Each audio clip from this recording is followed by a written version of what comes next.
बिस्मिल्लाहिर्रहमानिर्रहीम। अस्सलाम वालेकुम नाज़रीन, आप यूट्यूब चैनल देख रहे हैं। मैं इमरान खान। अब तक की ताज़ा खबरें मैं आपके सामने रखता हूं, लेकिन सबसे पहले एक न्यूज़ है और ये खबर रिलेटेड है यमन से। यमन के वज़ीर आज़म को इसराइल ने कत्ल कर दिया, वो शहीद हो गए हैं, अहमद गालिब अरहावी। और ये कोई कैबिनेट की मीटिंग चल रही थी जिस पे अटैक किया गया। काबीना के दीगर अरकान के बारे में भी बताया जा रहा है कि बहुत सारे और लोग भी शहीद हुए हैं। रज़ी ताहिर साहब ने यह दावा किया सोशल मीडिया पे, और उन्होंने ये लिखा इन्फॉर्मेशन के बारे में कि 70% कैबिनेट जो है वो शहीद हो गई है।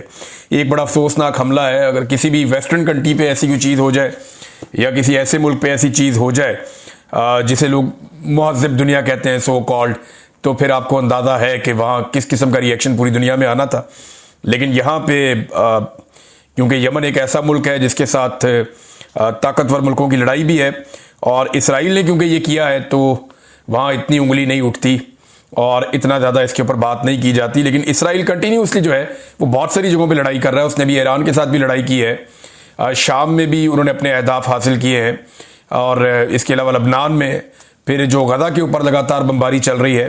गजा की जो लेटेस्ट सूरत हाल है, रोज़ाना की बुनियाद के ऊपर लगभग 100 के करीब लोग शहीद हो जाते हैं, 50 से 100 के बीच में, और हमलों में शिद्दत आती जा रही है। गजा पे मुकम्मल हमले का और कब्जे का एक मंसूबा भी नेतन्याहू का है जिसे वो अमली जामा पहनाने की कोशिश कर रहा है। अच्छा जी, अब आ जाए पाकिस्तान की जो अंदरूनी सूरत हाल है। फ्लड्स की वजह से वो बड़ी वर्स होती जा रही है और इंडिया मजीद पानी छोड़ने पर मजबूर है। उसकी वजह यह है कि इंडिया में भी सैलाब आया हुआ है। ऐसा नहीं है कि इंडिया ने जो पानी छोड़ा वो उन्होंने कोई शौक से छोड़ दिया। पानी बड़ी कीमती चीज़ है, वो अपने डैमों के अंदर इस पानी को जमा करके रखना चाहते हैं। कोई भी इतना अरबों डॉलर का पानी ज़ाया नहीं करेगा। तो ये इंडिया में फ्लड्स आ गए, वहाँ पे बहुत इजाफी बारिशें हुई हैं। क्लाउड बर्स्ट के वाक़यात जो मैं आपको बता रहा हूँ गुज़िश्ता कई दिनों से हो रहे हैं मुख्तलिफ पहाड़ी इलाकों में। तो ये सारा पानी बहता हुआ 3 दरियाओं के अंदर एक शिद्दत पैदा कर रहा है, जिनमें से एक दरिया जो है वो सतलुज है। वहाँ ब्यास है इंडिया में, लेकिन वो पानी भी सतलुज में आता है जो पाकिस्तान को इफेक्ट करता है। एक दरिया जो है वो रावी है, और जो तीसरा बड़ा दरिया है वो चनाब है। इन तीनों दरियाओं ने जो पंजाब की सरजमीन है, ख़ास तौर पे जो इजला सेंट्रल पंजाब और जो जनूबी पंजाब वाले हैं, ये इस तरफ मुतासर कर रहे हैं तीनों दरिया। अभी आगे ये और जेलम में भी पानी की शिद्दत बढ़ी है, तो ये सारे दरिया जाकर दरिया सिंध में गिरेंगे, और सिंध के अंदर एक बड़ा चैलेंज होगा पाकिस्तान की हुकूमत के लिए। लेकिन इस वक्त पाकिस्तान का जो वज़ीर आज़म है वो अवाम को सैलाब में डूबता हुआ छोड़ के शंघाई ताउन तंजीम के इजलास में शिरकत करने के लिए चाइना रवाना हो गया डिप्टी वज़ीर आज़म के साथ। देखिए, इस वक्त वज़ीर आज़म को पाकिस्तान में होना चाहिए था, लेकिन एक जाली हुकूमत है, उनको परवाह ही नहीं है। उन्हें पता है इन लोगों के वोटों की औकात ही कोई नहीं है। ना हम इन लोगों के वोटों से आए, ना हमने इन लोगों का सामना करना है, ना इन लोगों को पूछना चाहिए। बल्कि मुझे ऐसा लगता है कि ये जो हुक्मरान है ये अवाम से नफरत करते हैं, और शायद ये अपने दिल में सोचते हैं कि अच्छा हुआ डूबे ये। वजह ये इन्होंने कौन से हमें वोट डाले थे? हमें तो वोट मिले बूट पॉलिश के बदले में। हमने बूट पॉलिश किए, जूते पॉलिश किए, उसके बदले में हमें इक़्तिदार मिल गया। हम इनके वोटों से इक़्तिदार में आए ही नहीं। अब ये डूबते हैं तो अच्छा ही होता है। मुझे तो लगता है इनको ये, मैंने अलीम खान के और बाकी जो खवातीन जो टिकटॉकर हुकूमत की खवातीन है उनके चेहरों पे मैंने जो तमकनत देखी, जो खुशी देखी सैलाब की तरफ देखते हुए एक तस्वीर में, उससे तो मुझे लगा कि शायद ये लोग वाकई खुश हैं और ऐसी नॉर्मल बातें करें। ख्वाजा आसिफ का स्टेटमेंट है वो आप सुनेंगे, आप हैरान हो जाएंगे कि इस मौके पे एक वफाकी वजीर जो वजीर दिफा है वो ऐसा गैर जिम्मेदारी वाला स्टेटमेंट कैसे दे सकता है। लेकिन ये अवाम को डूबता हुआ छोड़ के चले गए। इनके चेहरों पे खुशियां आप देखें, ये इतना बड़ा वफद लेके, वजीर आजम भी डिप्टी वजीर आजम भी, ये दोनों चाइना में मौजूद हैं। अब चीन भी ये सोचेगा कि इनके लोग मर रहे हैं वहां पे जो है वो सैलाब से जो लोग जाँ बहक हुए उनकी तादाद कोई 800 से ऊपर हो गई है, 900 होने वाली है, और लगातार सैलाब तबाही फेर रहा है। और ये हमारे मुल्क के अंदर सैर सपाटों पे आ गए। जो एयरफोर्स का तैयारा उसको रिक्शा बना के रख दिया है इन्होंने, एक उतरती है दूसरा चढ़ जाता है, वो उतरता है वो फिर चढ़ जाती है। इनका काम ही ये है। और पाकिस्तान की जो मुक्तदरा है उसको इसका आइडिया ही नहीं है कि वो अवाम के जज्बात के साथ किस कदर घिनौना खेल खेल रहे हैं। ये तो उन्हें तब पता चलेगा जब अवाम खड़ी हो जाएगी। नादरीन, ये अवाम खड़ी होगी ना तो कब्जा छूट जाएगा, बिल्कुल ऐसे ही छूट जाएगा जैसे रावी ने अपना कब्जा छुड़वा लिया। देखे ना, जमीन तो रावी की थी ना। इमरान खान यही कहता था ना कि दरिया की जमीन है, इसके अंदर मैं सोसाइटी नहीं बनाने दूंगा। यही बात वो कहता था ना। अब ये मोटे दिमाग वाले जो हैं ये प्रोपेगेंडा कर रहे हैं जी इमरान खान ने रावी के अंदर सोसाइटी बना, और खाना खराब सोसाइटी बनी है 2024 में। इमरान खान को मिलिट्री एस्टेब्लिशमेंट ने गिरफ्तार कर लिया था 2023 में। पहली गिरफ्तारी 9 मई 2023 को हुई, दूसरी गिरफ्तारी उनकी की गई 5 अगस्त 2023 को, और ये जो परमिशन दी गई है ये दी गई है अप्रैल 2024 में, जब इमरान खान साहब जेल में थे। ना वो आदमी किसी को दिखाई देता है, ना वो आदमी किसी को सुनाई देता है। जेल के अंदर उसको बंद करके निशाने इबरत बनाने की कोशिश की जा रही है। उसके खाते में डाल दिया इन मोटे दिमागों वालों ने, पता नहीं खोते का गोश्त खाया हुआ इन सारों ने। ये उठा के इमरान खान के खाते में डाल रही है। सोसाइटी इमरान खान ने बनाई थी, और भाई इमरान खान ने इसके खिलाफ कार्रवाई करवाई थी। ये देखें आप अदर मशवानी साहब का ट्वीट, ये 2022 का ट्वीट है उनका, और तब ये कार्रवाई मियां असलम इकबाल साहब थे, उस दौर में कार्रवाई हुई। लाहौर पुलिस और ये देखें आप, लाहौर पुलिस और दिल्ली इंतजामिया का बाअसर कब्जा माफिया के खिलाफ अलीम खान की सोसाइटी पार्क व्यू में ग्रैंड ऑपरेशन। इरिगेशन डिपार्टमेंट की अरबों रुपए मालियत की सरकारी अराजी कब्जा ग्रुप से छुड़वा ली। ये वो अराजी है जो इमरान खान साहब ने छुड़वाई थी। और अब जनाब मरियम नवाज की हुकूमत आई, और मरियम नवाज की हुकूमत ने इसको दे दी परमिशन। और ये ऐसे अजीब लोग हैं कि वो उठा के इमरान खान के खाते, अभी अलीम खान का भी क्लिप वायरल हो रहा है कि इमरान खान साहब का रूडा बनाने का मकसद यह था कि दरिया को महफूज बनाया जाए। ये सोसाइटियां इमरान खान साहब मना करते थे, इसकी दर्जनों गवाहियां मौजूद हैं जो ये कहते रहे कि इमरान खान ने इसके लिए परमिशन नहीं दी। अलीम खान सिफारिशें लेकर जाता रहा इमरान खान साहब के पास, बहुत सारे लोगों की सिफारिश लेकर गया। कुछ लोग बोल रहे हैं, कुछ नहीं बोल रहे। इमरान इस्माइल साहब से पूछें आप अकेले में, शायद वो आपको बता दें हौसला करके। वो शहजाद अकबर साहब ने तो बता दिया, उन्होंने तो कह दिया कि जनाब मुझे तो ये लेकर गया था सिफारिश करवाने के लिए इमरान खान को, लेकिन इमरान खान साहब ने गलत काम करने से इनकार कर दिया। अब नाज़रीन, पाकिस्तानियों को ना अपना कब्जा वैसे ही छुड़वाना पड़ेगा जैसे रावी ने अपना कब्जा छुड़वाया। रावी की जमीन थी, रावी यहां बहता था, रावी इसका मालिक था। रावी आया, ना उसने कोई केस किया, ना उसने किसी को आवाज दी, उसने अपने जोरे बाजू से अपनी जमीन छुड़ाई है। यह है मालिक का रवैया। तो जो रावी के वारिस है ना, उन्होंने भी अपनी जमीन छुड़वानी है, अपना इक्तदार वापस लेना है इस जाली हुकूमत से। इन टिकटॉकरों से उन्होंने जान छुड़ानी है। और अगर वो भागते रहेंगे, उनको लगेगा कोई और उनके लिए आकर ये करेगा, इंसानी हकूक की तंजीमें करेगी, मीडिया करेगा, मीडिया की चंद आवाजें करेंगी, या जेल के अंदर बैठा हुआ इमरान खान करेगा, तो वो सारे कोशिश तो कर सकते हैं, लेकिन कब्जा उन्होंने खुद छुड़वाना है। जैसे रावी ने अपना कब्जा छुड़वाया ना, अपनी जमीन खाली करवाई है, जुतियां छट के नसे ने सारे, इसी तरह ये सारे लोग भी जूतियां छोड़ के भागेंगे पाकिस्तान से जब रावी के वारिस या पाकिस्तान के वारिस निकलेंगे और निकलकर अपनी जमीन पर अपना कब्जा वापस लेंगे। ये एस्टेब्लिशमेंट ने कब्जा किया हुआ है, और आपका काम यह है कि एस्टेब्लिशमेंट से कब्जा वापस लेना है इस मुल्क का, और उनके ये चमचे खर्चे सारे इनको निकाल के बाहर फेंकना है, ताकि आइंदा कभी ये अवामी मैंडेट के ऊपर डाका ना मार सके। बहरहाल इस वक्त तो उनका कब्जा है, और कब्जा हमेशा बरकरार नहीं रहेगा, ये मेरा ईमान है। मुझे लगता है कि एक दिन आएगा कि पाकिस्तानी अपना हक वापस लेंगे। ये ढिटाई इनकी इस कदर है कि ये अवाम को कीड़े मकोड़े समझते हैं। मिसाल के तौर पे मैं आपको एक क्लिप सुनाता हूं, ये देखें।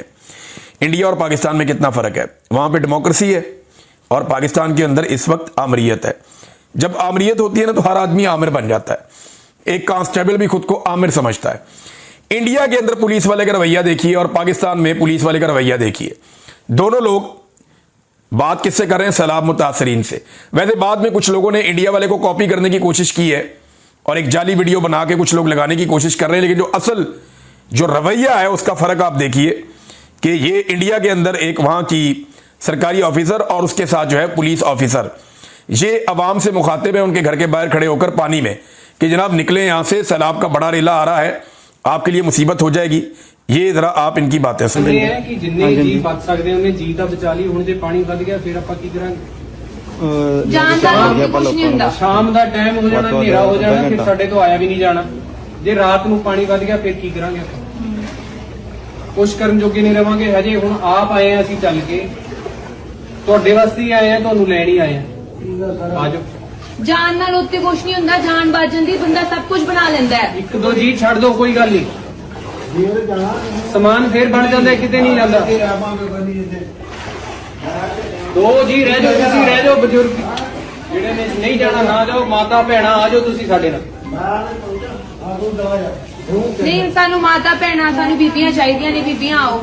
ਜਿਹੜੇ ਛੋਟੇ ਜਵਾਕ ਹੈ, ਧੀਆਂ ਭੈਣਾਂ ਆਪਣੀਆਂ ਭੇਜ ਦੋ, ਧਿਆਨ ਹੀ ਰੱਖਾਂਗੇ ਅਸੀਂ, ਵਧੀਆ ਧਿਆਨ ਰੱਖਾਂਗੇ, ਗੁਰੂ ਘਰ ਰੱਖਾਂਗੇ, ਲੰਗਰ ਪ੍ਰਸ਼ਾਦਾ ਵੀ ਚੱਜ ਨਾਲ ਹੀ ਮਿਲੂਗਾ। ਹਾਂ ਸ਼ਾਮਾਂ ਨੂੰ ਸਵੇਰੇ ਤੱਕ ਆ ਜਾਾਂਗੇ ਨਾ। ਜੇ ਪਾਣੀ ਘਟ ਜਾਊਗਾ ਤੁਸੀਂ ਇਹਨਾਂ ਕੋਲ ਫੋਨ ਹੋਊਗਾ, ਫੋਨ करके पूछ लो, ਅਸੀਂ ਆਪ ਛੱਡ जाएंगे। हाँ ये देखें ये किस तरह बात कर रहे हैं अपनी आवाम से, मिन्नत तरला कर रहे हैं जी। समझे बात को। चले अगर एक आधा बंदा यहाँ रुकना भी चाहता है तो खवातीन को, बच्चों को हमारे साथ भेज दें, मिन्नत तरला करके उनको मनाया जा रहा है कि जनाब निकले यहां से। अब जरा सुने कि पाकिस्तान के अंदर ये पुलिस गई है लोगों को निकालने के लिए, इनका रवैया जरा आप देखें कि इनका रवैया आवाम के साथ क्या है। और ये देखें उसने क्योंकि जैकेट पहनी हुई है, वो जैकेट पहन के रेस्क्यू वाला लग रहा है जरा थोड़ा सा। जैकेट तो इंडियन से भी पहनी हुई है, लेकिन आप जरा इसका रवैया देखें आप। तीन त्रै बैठियां, त्रै चाहिए, तू भी चाहिए अगे लग, माल भी लाया हो, माल भी लाया हो सारा। चवल आदमी तू, मैंने रेस्क्यू वाला समझो यार। सचो साहब है, सचो बाहर निकल के काट के ले आओ, काट के ले आओ। रवैया देखें आप उसका। वो कह रहा है जी चवल आदमी, तू मैनू रेस्क्यू वाला समझे आया, मैं तो पुलिस वाला हूं, रेस्क्यू वाला तो जान बचाता है, मैं तो मुल्कुल मौत हूं, मैं तो जान निकाल देता हूं। ये रवैया पाकिस्तान की पुलिस का पाकिस्तानियों के साथ है। अंदाजा करें आप कि वो गया लोगों को निकालने के लिए, वो बंदा कह रहा है जी हमारी ये मजबूरी है, सामान का अपने कोई जानवर का, माल डंगर का बता रहा है, तो उसे कह रहे हैं मैनू चाहिए, निकल इत्थों, अगे लग। यार ये तरीका है निकालने का। ये एक्चुअली नफरत करते हैं अवाम से, और ये ऊपर से नीचे तक ट्रिकल डाउन होती है। जैसी नफरत मौजूदा हुक्मरान अवाम से करते हैं, वैसी नफरत पुलिस भी अवाम से करती है। और उन्हें अवाम की औकात किसने बताई है? एस्टेब्लिशमेंट ने बताई है कि जनाब डंडे से चलाओ इस अवाम को, मारो इन्हें, जलील करो। यही पाकिस्तानियों आपकी हैसियत रहेगी। इसी तरह आप इन 2-2 टके के लोगों से जिनको आप तनख्वाहें देते हैं, ये घटिया लोग जो यूनिफॉर्म तो पहनते हैं लेकिन तनख्वाहें लेते हैं हमारे पैसों से। हम एक माचिस की डबिया खरीदते हैं ना, उसके ऊपर भी टैक्स देते हैं।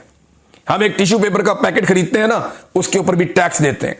अपने मोबाइल फोन के अंदर हम एक वो डालते हैं, कार्ड फीड करते हैं या उसका बिल देते हैं, उसके अंदर भी हम टैक्स देते हैं। हम जूते से लेके हवाई जहाज में सफर करते हैं, वहां तक हम टैक्स देते हैं। हर चीज का, हम गाड़ी खरीदें, हम साबुन खरीदें, कोई चीज खरीदें, हम टैक्स देते हैं। और उस टैक्स के पैसे पे ये सारे यूनिफॉर्म वाले पलते हैं बेशरम, और ये हमारे पे बदमाशी करेंगे, ये हमारे पे गुंडागर्दी करेंगे। ये इनकी जबानें इसलिए लंबी हो गई हैं, ये इसलिए चौधरी बन गए सारे के सारे कि आप सारे इनके कमी बन के रहते हैं। उठो, इनको इनकी औकात दिखाओ। ये करना चाहिए पाकिस्तानियों को, इनको बताना चाहिए। देखें इंडिया में लोग 1 मिनट में खड़े हो जाते हैं, उन्हें अपनी हैसियत का पता है, उन्हें अपनी अहमियत का पता है, उनको आइडिया है कि जनाब ये लोग हमारे पैसों से पलते हैं और वहां की ब्यूरोक्रेसी कैंडे के अंदर रहती है, तमीज के। वो बहुत ज्यादा लोग बदतमीजी भी करते हैं, बहुत सारी बेशर्मी भी होती है, लेकिन वो अक्सरियत ऐसा नहीं करती। पाकिस्तान में अक्सरियत बदतमीज है, चाहे वो खैबर पख्तूनख्वा में है, चाहे पंजाब में है, चाहे बलूचिस्तान में। अवाम को ये समझते ही कीड़े मकौड़े हैं, और ये सोच ऊपर से नीचे तक आती है। और इस सोच के आगे बंद जो है ना, वो अवाम ही बांध सकती है। जब आप इस मुल्क के मालिक बनेंगे ना, तभी ये आपके मुलाजिम बनेंगे। जब तक आप खुद कमी कमीन बन के रहना चाहेंगे, तब तक ये आपके सर के ऊपर ऐसे ही सवार रहेंगे। इनकार किया ना इमरान खान ने, वो सजा जरूर काट रहा है, लेकिन रब ने उसको बहुत इज्जत दी है। मैंने भी इनकार किया कि यार मैं इनके सामने ऐसे नहीं झुक सकता, सवाल ही पैदा नहीं होता। तो मेरा रब मुझे रोटी तो खिला रहा है ना, मैं भूखा तो नहीं मर रहा। तो सारे पाकिस्तान को चाहिए कि खड़े तो हो कम से कम इस बदतमीजी के खिलाफ, इस रवैये के खिलाफ, इस बेहूदगी के खिलाफ। और इनका जो साइकोलॉजिकली इनका जो लेवल है ना, जो इनका दिमागी लेवल है, वो इतना छोटा है कि आज मैं सुन रहा था कि जी 3 दरियाओं में स्ट्रेस आ गया। अंदाजा करें आप, यानी स्ट्रेस का उर्दू मीनिंग है तनाव। 3 दरियाओं के अंदर तनाव पैदा हो चुका है। यानी बेसिक टर्मिनोलॉजीज का भी इनको आइडिया नहीं है। वो डस्का में नून लीग की एक MNA है नौशीन साहिबा, उनकी वो वीडियो सोशल मीडिया पे वायरल हो गया काम। वो एक बाबे को 2 दफा रेस्क्यू कर दिया, यानी एक दफा इस एंगल से रेस्क्यू कर दिया, एक दफा इस एंगल से रेस्क्यू कर लिया। वो अलग अलग कैमरों ने फुटेज बना दिया और बना के दिखा दिया कि जी बाबा जी 2 दफा रेस्क्यू हो गए हैं। या तो बाबा जी को शौक है, बार बार पानी में बढ़ जाते हैं, या ये उनको बार बार घुसा के निकालते हैं वहां से। तो टिकटॉक के ऊपर लगे हुए हैं सारे के सारे, जितने इनके ब्यूरोक्रेट हैं सारे। पिछले वीलॉग में मैंने आपको दिखाया ना, वो टाई कोट पैंट पहन के उसने हाथ में ट्रंक उठाया हुआ बेशर्म आदमी ने। मैं सॉरी टू से, मैं ये जुबान इस्तेमाल नहीं करता, लेकिन मैं इसलिए कर रहा हूं कि यार खुदा का वास्ता यार, लोगों को पागल तो ना समझो। 7 बंदे फुटेज बना रहे हैं भाई, उनमें से किसी को ट्रंक उठा ले, ये ट्रंक उठा के ड्रामा करने की क्या जरूरत है? 7 बंदे हैं, उनको कह रहे हैं जी वीडियो बनाओ। ये नाजरीन सिर्फ आपको बेवकूफ बनाते हैं और ये सिर्फ मीडिया खेल रहे हैं। पूरे पाकिस्तान का मीडिया आपको एग्जैक्ट सूरत-ए-हाल नहीं बता रहा। मैं आपको बताऊं, इस वक्त जो जंग है और जो चन्योट है उसके अंदर बहुत बड़ी तबाही आई है। मीडिया आपको नहीं बताएगा। आपको अंगेज किया हुआ है मखसूस इलाकों में जहां पे ये अपना चक्कर चुक्कर लगाते हैं। कभी जी मेट ऑफिस में पहुंच गए, कभी जनाब एक जाली कैंप बनाया, वहां पे जाके बैठ गए। वो जो जाली कैंप बनाया उसको जाते ही ताला लग गया। मरियम नवाज पहुंची, नून लीगियों से मिली, वहां से निकली, बाद में कैंप को ताला लग गया। कोई वहां पे मौजूद ही नहीं था और वो कैंप जो है वो सैलाबी इलाकों से बहुत दूर था, वजीराबाद वाला। अब चन्योट के अंदर लगभग 150 के करीब मौजे हैं जो डूब गए हैं, सारी फसलें तबाह हो गई हैं। जंग के अंदर जो है इस वक्त 411 गांव जंग के इलाके में डूबे हैं। अब मुझे आप ये बताएं कि इतने गांव तो कितनी जमीनें होंगी। और शिकायत पता क्या आ रही है यहां से कि जो बड़े बड़े लोग हैं उनकी शुगर मिले, खासतौर पर रमजान शुगर मिल का तो लोगों ने नाम लिया, उनकी शुगर मिले बचाने के लिए बड़े बड़े लोगों की और बड़े बड़े जमींदारों और जागीरदारों की जमीनें और उनके बागात बचाने के लिए आम आदमी और गरीब की जमीनों को डुबोया जा रहा है और गलत जगहों से बंद तोड़े जा रहे हैं। यह सूरत हाल पाकिस्तान भर में हो रही है। मुल्तान खतरे में है, कसूर खतरे में है और हुकूमत सो रही है। इनकी कैपेसिटी नहीं है, इनको इस बात की अकल ही नहीं है। वो जनाब शो करते हैं थोड़ी देर बाद जी पाकिस्तान की तारीख में पहली मर्तबा हमने ये कर दिया, पाकिस्तान की तारीख में सबसे पहली मर्तबा और सबसे बड़ा हमने ये कर दिया, यानी सबसे बड़ा रेस्क्यू ऑपरेशन हमने कर दिया। अभी तक रेस्क्यू किसको किया आपने? पाकिस्तान की तारीख का सबसे पहले जो है ना हमने वो फुटेज बना ली ड्रोन से जनाब, इससे पहले किसी ने नहीं किया। पाकिस्तान की तारीख साथ इकदाम, और भाई तारीख आपने सिर्फ एक बनाई है। पाकिस्तान की सब तारीख का सबसे बड़ा इलेक्शन का डाका आपने मारा है। पाकिस्तान की तारीख का सबसे पहले जो आप लोगों ने एक जाली हुकूमत बनाने का रिकॉर्ड कायम किया है, मुकम्मल जाली हुकूमती निजाम आपने कायम किया है। और पाकिस्तान की तारीख में तारीख साज बूट पॉलिश आपने की है। इसके अलावा आपने कोई तारीखी काम नहीं किया। बूट पॉलिश आपने तारीखी की है, धांधली आपने तारीखी की है, जाली हुकूमत आपने पहली मर्तबा इतनी बड़ी बनाई है कि इससे पहले कभी किसी ने नहीं बनाई थी। ये हैं आपके तारीख साज इकदाम। वो टिकटॉकर कहती है जी ये भी पहली दफा किया हमने, वो भी पहली दफा किया हमने। ख्वाजा आसिफ का स्टेटमेंट देखें आप, ये सारे के सारे जो है ना वो नमूने हैं और एक ऐसे अजीबो गरीब लोग हैं। मैं पहले ये स्टेटमेंट मैंने एक जगह पढ़ा तो मुझे यकीन ही नहीं आया, बाद में मुझे लगा कि शायद ये एडिटेड है, ऐसा वो कह नहीं सकते। फिर मैंने siyaset.pk के ऊपर ये लिखा हुआ देखा तो मुझे लगा कि यार वो लोग तो तहकीक करते हैं। अब लिखा हुआ क्या है, ये आप देखें, लोगों को ये पानी घर ले जाकर जमा कर लेना चाहिए, किसी हमाम या टब में डाल लेना चाहिए। इस पानी को नेमत समझें और घर में जमा कर लें। इस पानी को हमें ब्लेसिंग की शक्ल देनी चाहिए। बड़े डैम बनने में 10-10 साल लग सकते हैं। ख्वाजा आसिफ का आवाम को मशवरा। 40 साल हो गए हैं इनको इस इक़्तिदार के अंदर, इस शरीफ खानदान को।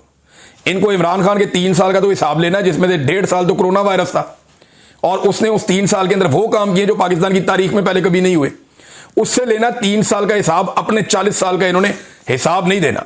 6 इनके घर से वजीर आला 6 दफा आए हैं, 5 दफा इनके घर से जो वजीर आजम आए हैं। और इन्होंने कौन सा डैम बनाया बताएं ना, किसी एक डैम का नाम बताएं कि ये बड़ा डैम जनाब हमारे खानदान ने बना दिया पाकिस्तान में। टके का काम इन लोगों ने नहीं किया और बातें इनकी आप सुने। ये एक और कारनामा नादरीन चेक करें, ये इंतहाई अफसोसनाक है। मैं आपको लोगों की जुबान से ही सुनाता हूं। ये आगा शेख सरवर साहब ने ये वीडियो शेयर की है, इंतहाई तकलीफ दे है। नहीं, मुझे अजीब लगता है कि ये चीजें पाकिस्तान की तारीख में ये पहली दफा हो रही है। चीजें जो ये कर रहे हैं, जो ये क्लेम करते हैं, वो तो नहीं हो रही, ये पहली दफा हो रही है चीजें पाकिस्तान की तारीख में कि वो कहते हैं कि जनाब अगर आपने राशन बांटना है या गरीबों की मदद करनी है तो राशन के ऊपर मरियम नवाज की फोटो लगाकर लाएं तो बांटने देंगे, वरना हम नहीं बांटने देंगे। ये इंतजामिया और पुलिस कर रही है लोगों के साथ जो लेकर गए। ये सुने जरा क्या कहा उन्होंने, ये इनकी बात सुने जरा, ये सुने। तो इन लोगों ने हमें लोगों तक सामान पहुंचाने से जो है वो रोक दिया और जब हमने उनसे पूछा कि क्या वजह है, आपने हमें सामान क्यों नहीं देने दे रहे, तो उन्होंने कहा जी हमें पीछे से ऑर्डर है कि जब तक यहाँ तो आप इसके ऊपर मरियम की तस्वीर लगाएं तो फिर हम आपको देने देंगे।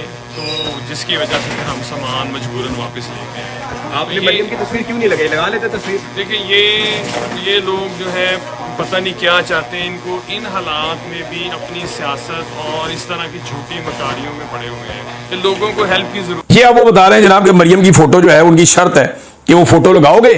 ये अगले बंदे की बात सुने आप। एक बंदे ने तो कलमा पढ़ के कसम खाई है कि मुझे उन्होंने कहा पुलिस ने कि इसके ऊपर मरियम नवाज की फोटो चिपकाओ, और ये मैं आपको पहले बता रहा था कि इनकी ये गंदी हरकतें होंगी कि मरियम नवाज का फोटो चिपकाओ तो लोगों को खाना देने देंगे, वरना नहीं। फिरौन है ये, और ये फिरौनियत वाली हरकत है। ये जो भी कर रहा है उसको होश के नाखून लेने चाहिए। ये कोई भला नहीं हो रहा मरियम नवाज का, लोग गंदी गालियां देंगे। और भूखे लोग हैं यार, वो खाने का इंतजार कर रहे हैं, राशन का इंतजार कर रहे हैं, सामान का इंतजार कर रहे हैं। ये लोग उनके लिए राशन, खाना और सामान लेकर पहुंचे, इनको बांटने नहीं दिया कि वापस लेकर जाओ, इस पे मरियम की फोटो चिपका के लाओ। उसका फोटो होगा तो हम देने देंगे, वरना नहीं देने देंगे। भूखे मरते हैं तो मरे भाई, खुद तो तुमने मदद करनी नहीं है। वो बेचारे जो लोग मदद करने के लिए आ रहे हैं उन्हें तो मदद करने दें आप। ये सुने आप एक और नौजवान क्या कह रहा है। इस वक्त आपने क्या देखा, क्या हुआ, थोड़ा सा मुझे बताइए। हम सामान देने गए थे, वहाँ पे पीड़ा फोर्स आ गई। उसके बाद पीड़ा फोर्स ने हमें सामान नहीं देने दिया। उसके बाद वहाँ से उसके बाद बात करवाई उन्होंने किसी से। उसके बाद उसने भी मना कर दिया कि सामान बिल्कुल भी नहीं देना आपने, अगर देना भी है तो मरियम नवाज की तस्वीर वगैरह लगा के दें इसके ऊपर। ये आप हल्फर बात कर रहे हैं? जी जी, कसम उठा सकते हैं? जी कसम भी उठा सकते हैं। हम वहाँ पहुँच गए तो ये पुलिस वाले आ गए, कह रहे थे कि यहाँ आप लोग सामान नहीं इस तरह तकसीम कर सकते, या तो आप लोग मरियम नवाज को तस्वीर लगा के फिर तकसीम करोगे। इस तरह मुझे हम लोगों को ना तकसीम नहीं होने दे रहे थे। वापस जा रहे हैं और जो लोग यहाँ ये देखें नाज़रीन, ये लोग बता रहे हैं फोटो लगाओ उसका टिकटॉकर का, ताकि उसका टिकटॉक बने और फिर सामान तकसीम होगा, वरना सामान तकसीम नहीं होगा। कैसे बेशरम लोग हैं, हद हो गई वैसे, खुदा की कसम। मुझे बहुत तकलीफ हो रही है ये बात करते हुए कि यार भूखे लोग बैठे हैं, खाने का इंतजार कर रहे हैं, उनके सामने से खाना सिर्फ इसलिए वापस जा रहा है कि इसके ऊपर मरियम नवाज का फोटो नहीं है। कितना शौक है इन्हें अपने फोटो का। दूसरी जानिब नाज़रीन, एक और जो अपडेट है वो अलीम खान की सोसाइटी के अंदर अब गुंडे छोड़ दिए गए हैं। वो अब सोशल मीडिया वालों को मारते हैं, धक्के मारते हैं, उनसे मोबाइल फ़ोन छीनते हैं, और जो भी वहाँ पे कवरेज के लिए जाता है उसको तकलीफ पहुंचाई जाती है। लोगों को हरासा किया जा रहा है कि जो पार्क व्यू सोसाइटी है जो डूब गई है दरिया वाला, उसका पूरा हिस्सा, वो सोसाइटी जो है वो उसकी विजुअल ना दिखाए जाए, या आवाम को ना बताया जाए कि सोसाइटी का बेड़ा गर्क हो गया और अलीम खान ने झूठ बोला। एक चीज सोचें आप जरा, चलें बाकी बातें तो बाद में करते हैं, जो ये गुंडागर्दी कर रहे हैं उस पर तो हम बात कर लेंगे। अव्वल तो आवाम को बाइकआउट ही कर देना चाहिए पार्क व्यू का। अब आइंदा किसी को नहीं चाहिए कि वहां प्लॉट बनाए, घर बनाए, और बहुत जगह जाके कहीं और बना लें। आप बाइकआउट करेंगे, जमीन पे उतरेगा, इसकी बदमाशी निकल जाएगी। मेरा सवाल यह है कि जो आदमी इतना साफ झूठ बोल रहा है कि सामने पानी खड़ा हुआ नजर आ रहा है और कह रहा नहीं है, यानी दिन के टाइम खड़ा होकर कह रहा है जी मुझे तो दिन नजर ही नहीं आ रहा, सामने पानी खड़ा हुआ है, ड्रोन चल रहे हैं, हर तरफ पानी नजर आ रहा है खड़ा हुआ, घर डूब गए, लोग बता रहे हैं सामान हमारा रुड़ गया है, और वो आदमी खड़ा होकर कह रहा है जी कोई भी नहीं हुआ, एक भी बंद नहीं टूटा, जरा भी पानी नहीं आया, एक भी नकल मकानी नहीं हुई, और सारी रात लोग वहां से नकल। जो आदमी इतना सफेद झूठ बोल सकता है, उसने इमरान खान के बारे में कितने बड़े बड़े झूठ बोले होंगे। तो अल्लाह ताला ऐसे लोगों को बेनकाब कर देता है। और मैंने ये देखा है कि इमरान खान के दुश्मन एक एक करके नंगे हुए हैं, और ऐसे नंगे हुए हैं कि अवाम के सामने उनका सब कुछ ही खुलकर नजर आ गया है। अब तक के लिए इतना ही, अपना ख्याल रखिएगा, अपने चैनल का भी। अल्लाह हाफिज।